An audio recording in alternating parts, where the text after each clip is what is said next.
c'est Anthony Salamone. Donc, je suis originaire de Tourcoing à la base, je m'entraîne à Roubaix, à la Team AFC et la Team Talbi. Je suis combattant professionnel de MMA, ancien lutteur de haut niveau et aujourd'hui je suis à 7 combats, 7 victoires et je combats le 25 juin à l'ARES 7.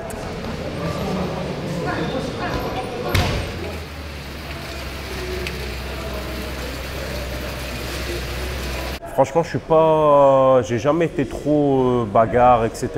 Quand je me suis battu, c'était jamais de ma faute. C'était soit à cause d'un copain, soit, tu vois. Mais je crois peut-être que j'ai plus de combats d'MMA à mon actif que de bagarres dans la rue. Ça m'a tout le temps attiré un peu ces sensations fortes et puis le combat en lui-même, tu vois. Ça me fascine entre guillemets.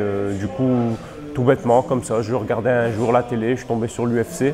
J'avais un oncle qui pratiquait lui du jiu-jitsu brésilien et de la boxe thaï.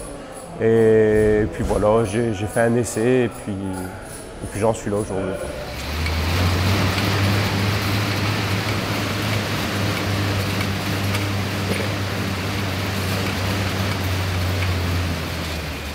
C'est vrai que les combattants parisiens, les clubs parisiens, ils sont plus mis à la lumière dans l'actualité, tout ça au niveau du MMA français, ils ont plus de facilité. Au niveau des complexes sportifs, des clubs en général, nous on a peut-être un club ou deux dans la région, on se débrouille comme on peut, on fait avec les moyens du bord et puis voilà, non, c'est vrai que je pense qu'il faut travailler plus quand on n'est pas un club de la région parisienne. C'est une fierté de venir du Nord, la vie ici elle est rude, on va dire, c'est pas tous les jours facile, il y a beaucoup de problèmes donc c'est vrai quand on regarde tous les combattants qui sont issus de la région, ils sont fiers de représenter leur ville, Roubaix, Tourcoing, M, Lille, etc. Et je pense que c'est important parce qu'indirectement, ça permet au public d'aller s'orienter vers d'autres clubs que les clubs parisiens. Même si les clubs parisiens, bien sûr, ils méritent totalement leur médiatisation, mais il faut mettre en lumière les autres clubs, c'est important.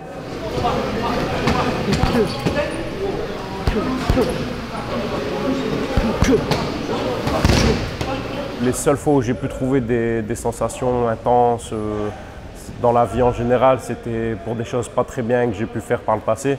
Et je préfère retrouver ces sensations-là dans la cage qu'en prenant des risques à l'extérieur. J'ai eu beaucoup de combattants qui m'ont raconté leur passé, qui ont fait des bêtises. Est-ce que toi aussi tu as eu ce passé, on va dire un peu sombre entre guillemets? Ouais, entre guillemets, ouais, on peut dire que j'en fais partie de ces personnes qui ont...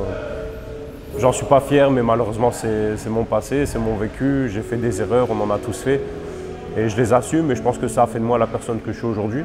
Franchement, le sport, ça m'a beaucoup aidé. Je pense même que c'est en partie grâce au sport que j'ai pu éviter de faire des passages en prison ou bien de faire des choses très graves entre guillemets. Tu vois, le soir j'étais dehors jusque tard le soir et je me disais, bon, je me fixais une limite, demain j'ai entraînement, ben, je vais rentrer à minuit, 1h et je ne restais pas jusque 4-5 heures dehors avec mes copains, tu vois. Et premièrement, et puis deuxièmement, j'ai eu la chance de rencontrer ma compagne actuelle, ma femme, et elle m'a aussi indirectement mis des limites et puis voilà, donc ça m'a beaucoup aidé.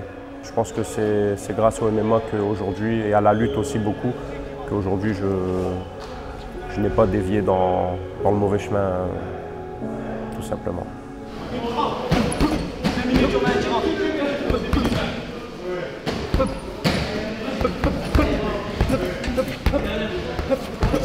De base, j'ai commencé par le grappling, j'ai fait un peu de... Tu vois, c'était grappling, il y avait un club dans mon quartier, la Team Tourcoing.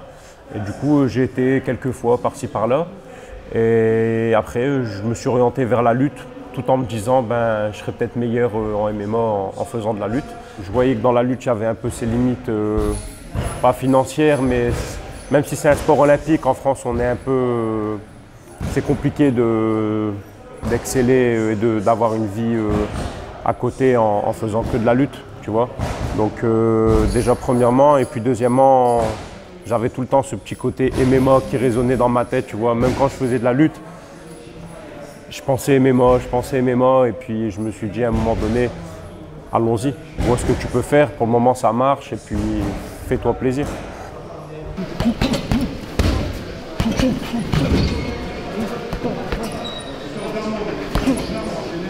qu'est-ce que tu ressens toi au moment où tu rentres dans la cage? Ah, ça c'est une question, c'est la question ça. Franchement, je crois que c'est l'une des meilleures sensations que j'ai ressenties dans ma vie. Mais vraiment, t'oublies tout. T'es dans... Franchement, je le dis toujours, faut le vivre pour savoir de quoi je parle. Je pense que seuls les combattants peuvent le comprendre. Et d'ailleurs, ceux qui regarderont la vidéo, ils feront tilt, mais c'est un moment de bonheur, c'est un cocktail, c'est l'adrénaline, c'est tout. Franchement, c'est inexplicable, inexplicable.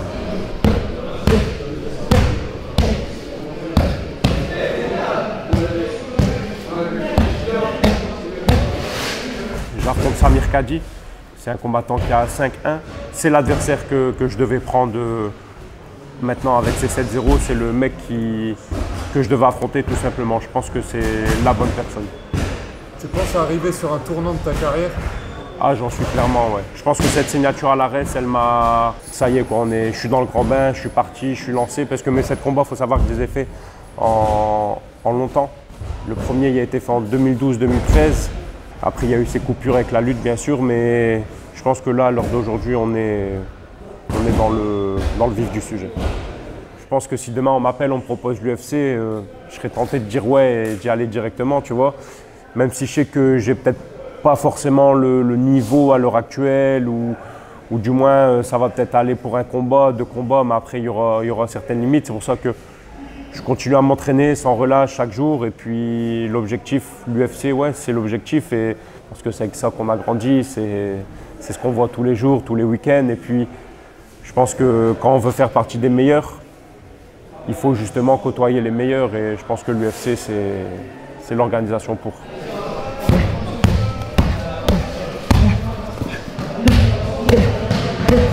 Ce combat à Arès, qu'est-ce qu'il représente pour toi? Ça représente beaucoup. Vraiment, j'ai pas les mots adéquats à mettre sur le combat, mais c'est le combat. Je pense qu'il est plus important que le 2e, le 3e ou le 4e au sein de l'organisation. Parce que surtout à 7-0, on a cette pression d'invaincu. C'est une pression supplémentaire. Les gens, je pense qu'il y en a beaucoup qui m'attendent au tournant. J'ai des choses à prouver, ça veut dire que je ne suis pas qu'un simple lutteur. J'ai progressé en striking. C'est aussi à prouver à moi-même, à prouver à mon entourage, mes coachs, mes partenaires, tu vois. Donc forcément, j'ai envie d'exceller, de performer le 25 juin, tout simplement. Allez, l'arbitre il va arrêter, allez, c'est bien. Allez, il y a bougé, prends la montée, voilà, stabilise. Je rentre dans la cage, je suis prêt, et le reste, voilà, je vais me lâcher. Le reste entre les mains de Dieu, ce qui se passera, ça se passera, mais dans tous les cas, il y a des plumes qui vont voler.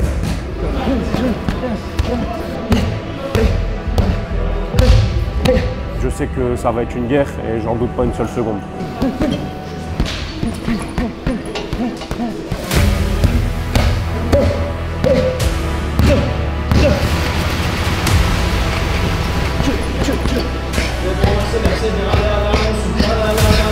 Soyez présents le 25 juin, que ce soit mon combat ou l'événement lui-même, ça annonce du très lourd, il va y avoir du show.